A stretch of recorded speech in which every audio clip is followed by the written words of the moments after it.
Bom dia, boa tarde, boa noite, dependendo da hora que forem a ver este vídeo. Chamo-me Sanela Flimona e estou aqui com a minha colega Diosilda Crespo Paz. Somos estudantes do Instituto Superior de Comunicação e Imagem de Moçambique, estudantes a fazer licenciatura de Gestão Empresarial e estamos aqui para apresentar um trabalho de norma contabilística do lado financeiro 27, da cadeira de contabilidade financeira 2, dada pelo mestre Abílio Muxanga. Este trabalho tem como nome os custos de empréstimos obtidos. Então eu darei início à nossa apresentação e ao posterior a minha colega dará continuação. Dando início à nossa apresentação, temos aqui alguns temas que vamos tratar. São a definição, a norma aplicável, os ativos elegíveis, os custos de empréstimos obtidos, o reconhecimento, as dúvidas frequentes e os exercícios práticos. No final, temos aqui como definição dos custos de empréstimos obtidos, dizendo que são as despesas associadas à obtenção do financiamento através de empréstimos, ou seja, custos de empréstimos obtidos são taxas determinadas por aquele que nos empresta um certo valor e taxas essas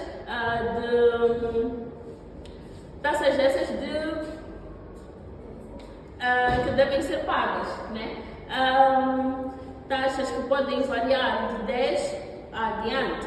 E temos aqui também a dizer que esses custos não incluem apenas os juros pagos sobre o capital pago, mas também as outras despesas que podem ser incorridas durante o processo de empréstimo.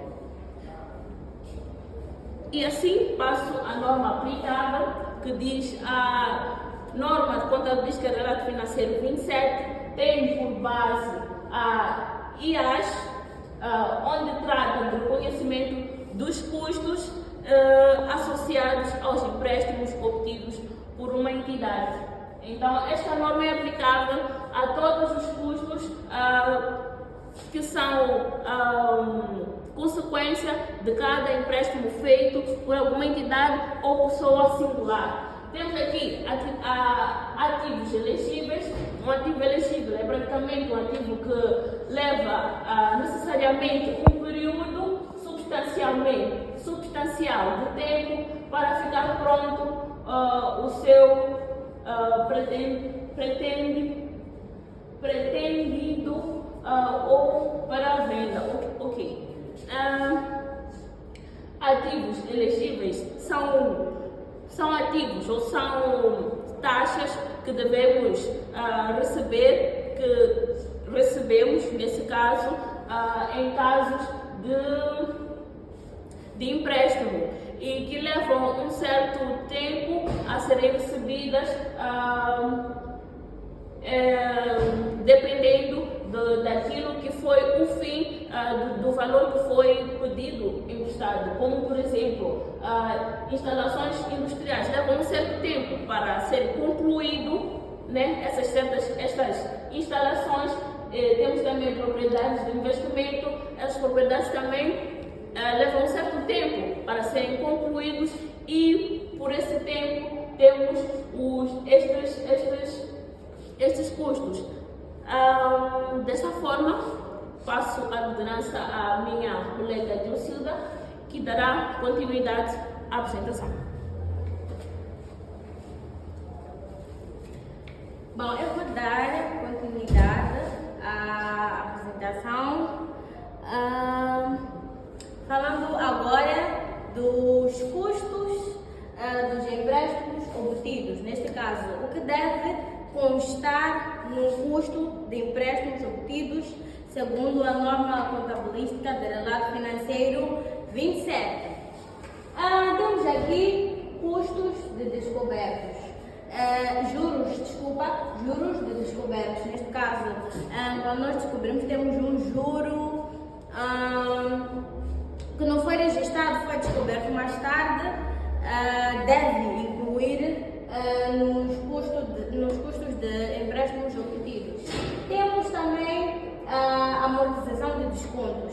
A amortização de descontos é um custo que deve também constar. Temos aqui também diferenças de câmbio provenientes de empréstimos obtidos em moeda estrangeira. Temos, por exemplo, quando nós fazemos o empréstimo, vou dar aqui um exemplo, fazemos o empréstimo no estrangeiro, na Europa, por exemplo. A moeda de lá é euro, então quando a pessoa nos paga, vai depender de quanto a moeda estará nesse dia. Então, as diferenças cambiais no momento do pagamento desse custo, desse empréstimo, é muito importante e é um aspecto também que deve constar no custo de empréstimos obtidos. Fazendo uma síntese, são custos que nós temos que pagar quando nós emprestamos, pedimos um valor e nos é financiado. Temos aqui o reconhecimento.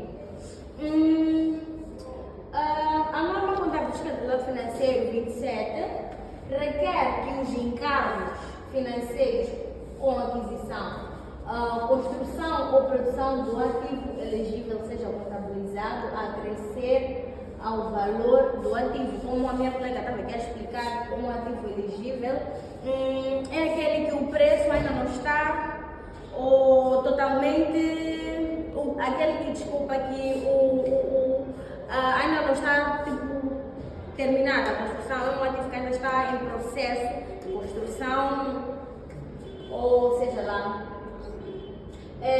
diz que o valor desse ativo elegível deve ser contabilizado a crescer ao valor do ativo. É importante também dizer aqui que os custos de empréstimos obtidos são importantes muitas das vezes para a parte do tomador, a pessoa que vai receber aquele dinheiro, para ela saber como usar aquele dinheiro, quais gastos vai ter, as despesas, tudo que vai acontecer ao longo desse tempo, que é para depois ele ter noção e estar ciente da devolução de valor, nesse caso, de como pagar essa dívida. Vamos aqui a algumas dúvidas frequentes que têm tido acerca dos custos de empréstimos obtidos. Temos aqui como primeira dúvida frequente, um ativo intangível pode ser um ativo elegível? Essa é uma pergunta que tem sido frequente acerca dos custos de empréstimos obtidos, que querem saber se um ativo intangível, neste caso um ativo que nós não podemos pegar, podemos apalpar, pode ser um ativo elegível. Tanto que a minha colega teve que explicar, eu também represei um pouco que um ativo elegível é que ele está em processo de construção, ainda não está completo. Então eles querem saber se um ativo intangível pode ser um ativo elegível, desculpa. E a pergunta é sim, um ativo intangível queira no período substancial do tempo de ficar pronto, como eu havia dito, para o seu uso pretendido, é um ativo elegível, sim. E passo agora ao primeiro exercício da nossa norma, que diz: uma produtora de aguardentes, possui um lote de envelhecimento. Nesse período, os custos de empréstimos obtidos podem ser capitalizados, integrando o valor dos inventários. Nós temos aqui um problema em que uma produtora de aguardentes, alguém que produz aguardentes, tem um lote de envelhecimento. E nesse período, o custo de empréstimo obtido pode ser capitalizado, integrando o valor dos inventários. E temos aqui a nossa solução, que diz sim, podemos, porque trata-se de um ativo elegível, uma vez que requer um período substancial para ficar pronto. Neste caso eu vou voltar aqui ao mesmo que é para repisar. Ela produzia aguardentes, ela possui um lote de envelhecimento. Então, neste caso, esse nosso ativo ainda não está pronto. Tanto que aqui na nossa resolução nós temos aqui um uma vez que requer um período substancial de tempo para ficar pronto para venda. E é desta forma que passo ao meu exercício número 2, que temos um lote específico de doces, inclui o seu processo, estando já disponível para venda. No entanto, a empresa não vendeu qualquer unidade desse lote durante um período substancial de tempo. Os custos podem ser capitalizados integrando o valor dos inventários. Temos aqui uma empresa que concluiu o seu processo e os produtos estavam disponíveis. No entanto, a empresa não vendeu. Então, nós queremos saber se esses custos podem ser capitalizados sim ou não nos inventários.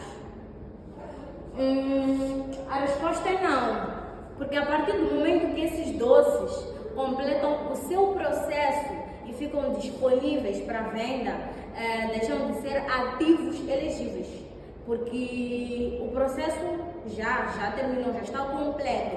No entanto, eles deixam de ser ativos elegíveis pelo custo de empréstimos obtidos.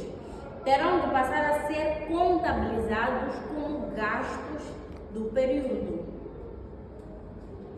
E passo ao exercício número 3, que diz o seguinte: uma entidade está a construir uma nova fábrica, tendo a construção desta mesma fábrica sido iniciada a 1 de setembro do ano N, resume-se abaixo os custos de construção. Neste caso, nós temos aqui uma empresa, uma entidade, uma fábrica de construção que iniciou em 1 de setembro a sua construção. E ao longo dessa construção que a empresa teve os seguintes custos no ano N, no presente ano, neste caso, os custos que a empresa teve. Em setembro, no ano N, contamos até dezembro. Então, no ano N temos o mês de setembro, outubro, novembro e dezembro, que esses são os custos que incorreram naquele ano, que temos no mês de setembro, que é respectivo ao ano N, que a empresa incorreu o custo de 100 mil meticais em setembro. Em outubro, ainda no ano N, no mesmo ano, a empresa teve como custo 250 mil meticais. Em novembro do mesmo ano N, a empresa também teve custo de 250 mil meticais. E no último mês do ano N, a empresa teve o custo de 250 mil meticais. Neste caso, esses foram os custos que a empresa teve no ano N, desde o mês de setembro até o mês de dezembro. Esses são os custos que incorreram naquele mês. E a norma contábil federal financeira 27 requer a contabilização dos custos dos custos de empréstimos. Aqui temos temos mês 1, 2, 3 e 4. Temos os empréstimos que foram no ano 1, 1 milhão de meticais, no ano 2, 1 milhão, 3 e 4, assim vai, também 1 milhão de meticais. Temos os juros que a empresa teve, que são no ano 1, 12%, a empresa teve juros de 12%, no ano 2, a empresa teve juros de 12% também, e no ano 3 a empresa teve juros de 13%, no ano 4 e de 13%. E por fim temos o valor de juros que a empresa teve, não já em porcentagem, mas sim em moeda metical, posso assim dizer, que no ano 1 são 10 mil meticais, no ano 2, 10 mil meticais, no ano 3, que foi de 10.833 meticais, e no ano 4 de 10.666. E é desta forma que nós terminamos a nossa apresentação e agradecemos pela atenção dispensada pelo caro docente, os caros colegas, e até o próximo vídeo.